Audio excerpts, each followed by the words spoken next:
Subscribe to Emmanuel Tutorials and press the bell icon for notifications. Hello everyone, welcome back to Emmanuel Tutorials. Today we are going to again see an interesting question asked by one of our students. So before going to the video, if you have not subscribed to Emmanuel Tutorials yet, do subscribe for more such useful and interesting solutions to all your electronics and telecommunication engineering related doubts and questions. And if you find this video useful, please do like it and share it with your friends in need. So let's start. Here, what has been given is you have been given a signal. You have to find out the mathematical equation for that. Now here you can see whenever you have such a question, you have to find out what the signal is made up of. What kind of basic signals it is made up of.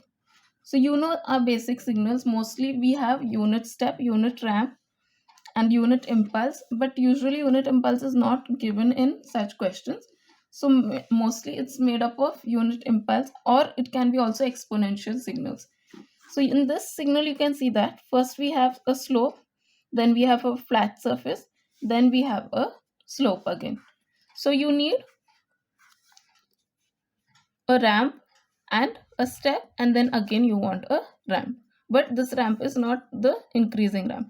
So first we'll divide this into parts, the signal into parts. So for that, first we'll divide this area, then this area. So wherever there's a sharp change in the amplitudes, we can divide the areas. So first for area number 1. Area number 1. What can you think of? Which kind of signal can you think of will be this? This is looking similar to a ramp signal, but it is not exactly a ramp signal also. So according to what we know, a ramp signal is something like this. So at 0 the signal's amplitude is 0, at 1 the signal's amplitude is 1, at 2 the signal's amplitude is 2, at 3 the signal's amplitude is 3, and so on. And one more point is always our unit ramp starts from 0. This is our R of t. But what can you see in this part? It is not exactly starting at 0, plus its amplitude is not corresponding to this kind of amplitude. That is, at 0 you can see that amplitude is 0. If you consider minus 2 as 0, amplitude is 0, but at minus 1 the amplitude is not 1, because you can see that next point at 0, which should be its corresponding to, the amplitude should have been 2, but you can see that the amplitude is 4. So what you can see is that it's not exactly the ramp signal. So two things have been changed. First is the x position, second is y position. So you have to do both amplitude operation plus time operation. That if you see a difference in x, it means you have to change it in time, and if you see a difference in y, you have to change it in amplitude axis. So for that, can you say that this is the shifted version of the original unit ramp to the left? Right? It is unit ramp to the left. So if it is that case, then it should be R of t plus 2. And it should have been this way. At minus 2 amplitude is 0, at minus 1 amplitude is 1, at 0 amplitude is 2, and so on. This is R of t plus 2. But this is not exactly the slope which we can see in this signal. What you can see is that it is directly double of this. So amplitude at 0 should have been 2, but amplitude at 0 is 4. So what can you see? There is a change in the amplitude. So change by how much? By 2. So what you have to do is, this is our original ramp signal, just shifted to the left by 2 plus multiplied by 2. So if you multiply this by 2, will you get this signal? This part, right? So that is what we are getting. So can you say that the signal from -2 to 0 is 2r of t plus 2? Because if you multiply this signal by 2, our signal is going to be having amplitude as 4 at 0. Now next what we have to get is a constant step from 0 to 2. Now what you have to remember is, from if you want such a signal after a ramp signal, what you have to do is just subtract the same signal from from this signal that we have got after a time instant, or at the time instant where it is becoming a unit step. Hope you got that. So here we have got our signal 2r of t plus 2. Now what you have to do is, at 0 you have to subtract the same signal, but the amplitude but the start of the signal will be here. So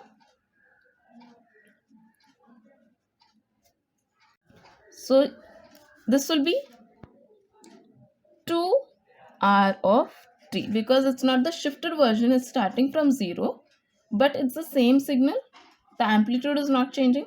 So what we are doing is 2r of t plus 2 minus 2r of t. What is going to happen if you do this?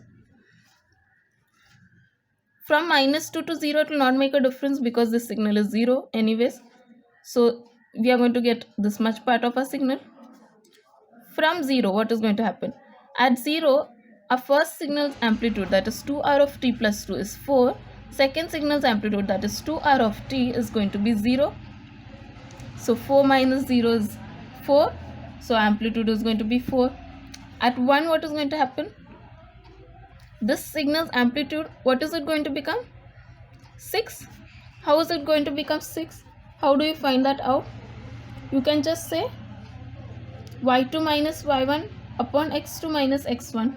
So how do we find that out? What is y here? 4. And what is y2 is 4, y1 is 0, and x2 is, what is x2 over here? 0, and x1 is -2. So what is it going to be? 4 upon 0 minus -2 is 2. So 2 ones are 2 twos are. So our slope is 2. So our amplitude over here is going to be 2, because our amplitude at 0 is 4. So hope you got this. So amplitude at 1 is going to be 2 for our 2r of t signal. So and amplitude of first signal is going to be 6, because 4 plus 2 will give us the next value of the signal. So 6 minus 2 is going to be 4 again. So let's draw that. We'll just extend this, and this is our signal. So what's going to happen here is, we are going to get a constant signal with amplitude 4. At 0 it is 4 minus 0. At 1 it is 6 minus 2.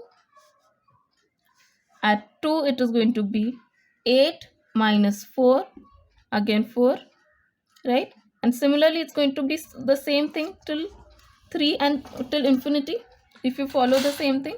So 2r of t plus 2 minus 2r of t is going to give us something like this, which is going to continue till infinity. But we don't want such a signal. We need a decrease in the amplitude from 2, right? So this is somewhat kind of an inverted ramp. And what you have to remember is, as we saw for unit step from or to get how to get a step signal from a ramp signal, what you have to do is, when you want an inverted ramp from a step signal, what you have to do is just subtract this signal's opposite, that is a mirror across the x-axis, from this unit step or from this step signal. This is not unit step because its amplitude is 4. So what we are going to do is, instead of taking this signal, you're going to just take this signal, this signal. Why are we doing that? First, we will see a simple example. If I take a unit step with amplitude 1 and I take a ramp of amplitude, of unit amplitude. So that's going to be 1 at 1, 2 at 2, and so on. Now I try to subtract this signal from this signal. Let's see what is happening. So at 0, our amplitude of unit step is 1. Amplitude of unit ramp is 0. So our resultant signal will have amplitude as 1 minus 0, which is 1. At now, instead of going directly to 1, we'll go to 0.5, because we need a slope over here for better understanding. So this will be 0.5, right? Because at 1 the signal's amplitude is 1. Similarly at 0 it is 0. So signal at 0.5 will be 0.5. So 1 minus 0.5 is 0.5. So amplitude of signal is going to be 0.5 in the resultant signal. At 1, amplitude of the signal is 1 on both signals. So 1 minus 1 is 0. Now let's go to 1.5. At 1.5, signals amplitude is going to be 1 for first one, and second it's going to be 1.5. So 1 minus 1.5 will give us minus 0.5, which will be somewhere here. Similarly at 2, signals amplitude is 2 here and 1 at first signal. So 1 minus 2 is minus 1. Minus 1. So can you see that we're getting this kind of a signal? So this is exactly the mirror of it, but only you can see that there is a shift in amplitude. Now this is what we need. So what we'll do is just subtract a ramp signal, but now we know how to find the slope. So here our slope is going to be y2 minus y1. So y2, you can take this or this. So according to whichever point you're taking, so it will be that way. So you can take this signal or this point of the signals to find out the slope. So if you're taking this, you have to constantly take this for numerator and denominator. If you're taking this, you have to take this point for constantly first for the numerator and denominator. So what we'll do is we'll take this signal first. So y2, what is y point for this? It's going to be 4, and y1, so here it's going to be 0, and similarly x2, so x2 is going to be, what is x over here? It's going to be 2, and x1 is 3. So what is going to be our slope? It's going to be 4 upon 2 minus 3 is minus 1. So our slope is minus 4. So previous one it was plus 4. Here it's going to be minus 4 because it's a inverted ramp. So we need an inverted ramp. So we are going to take a proper increasing ramp to get an inverted ramp, as we saw in this example. So what we'll do is, because the slope is 4, so our ramp signal is going to get amplitude scale by plus 4, and it is not starting from 0, it is getting shifted by 2 to the right hand side. It's a delayed version. So delayed version means r of t minus 2, and this we are going to subtract. Correct? So first what we're doing is taking this slope is going to be 2. So taking a ramp signal with amplitude 2, because slope is going to change, and it's shifted version to the left hand side. So we advance the signal. So it's going to be 2r of t plus 2. Then we subtract the signal with the same amplitude, but it is starting from 0 because it's changing to a unit step there from 0. So this is going to be r of t minus 0, or r of t itself, because it's starting from 0. Then to get this inverted ramp, what we are doing is subtracting an increasing ramp from this original signal, but it's going to be shifted to the right by 2 because it's a delayed version, and its slope, how do we find out? Y2 minus y1 upon x2 minus x1. You can remember this formula. This was also a doubt asked by a student, and we find out the amplitude factor by which you are scaling it, and then you get the resultant signal. So hope you understood this concept the way we have solved this. If you have any doubts related to this video or any other videos or any other concepts related to signals and systems or electronics and telecommunication or computer science engineering, you could mention them in the comments of any of our videos, and we would try to upload a video related to it. And if you found this video useful, do like it and share it with your friends who are in need. Please subscribe to Emmanuel Tutorials for more. Thank you for watching. Subscribe to Emmanuel Tutorials and press the bell icon for notifications.